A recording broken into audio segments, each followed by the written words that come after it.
आता बातमी येते ठाणे जिल्ह्यातून। ठाणे जिल्ह्यातल्या शहापूर तालुक्यामध्ये मुसळधार पावसानं थैमान घातलेलं आहे। भारंगी नदीचं पाणी हे घरांमध्ये शिरल्यामुळे अनेकांचे संसार वाहून गेलेत।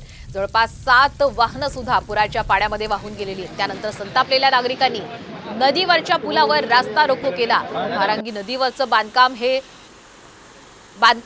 तोडत नाही तोपर्यंत रास्ता रोको आंदोलन हे सुरूच ठेवण्याचा निर्धार सुद्धा यावेळी स्थानिकांनी व्यक्त केला आहे।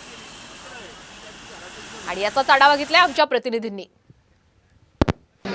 रात्रभर पासून शहापूर तालुक्यात जो मुसळधार पाऊस पडला आणि या मुसळधार पावसामध्ये जी भारंगी नदीला जे पूर परिस्थिती निर्माण झाली ती आणि हाच पुराचा पाणी काही लोकांच्या घरांमध्ये शिरला होता आणि त्यामुळे अनेक लोक ही कुटुंबातील लोक ही अडकलेली होती। त्यांना जीवरक्षक टीमचे सदस्याच्या मदतीने बाहेर काढण्यात आलेलं आहे। आपण जर समोर जी भिंत बघतोय हीच भिंत आहे की जी भारंगी नदीमध्ये अनधिकृत बांधकाम केल्यामुळे नगरपंचायतीने हा भारंगी नदीचा पाणी हा घरांमध्ये शिरला होता।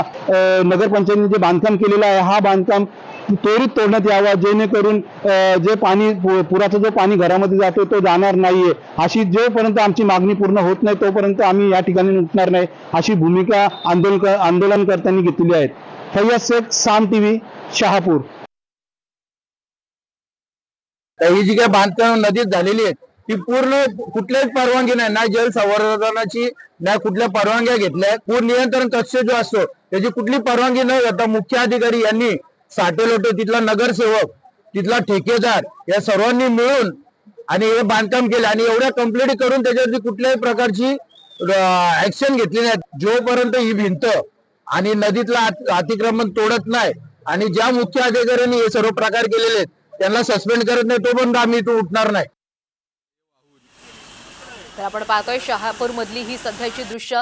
नागरिकांनी एकच संताप व्यक्त केलेला आहे, रास्ता रोको सुद्धा केलेला आहे।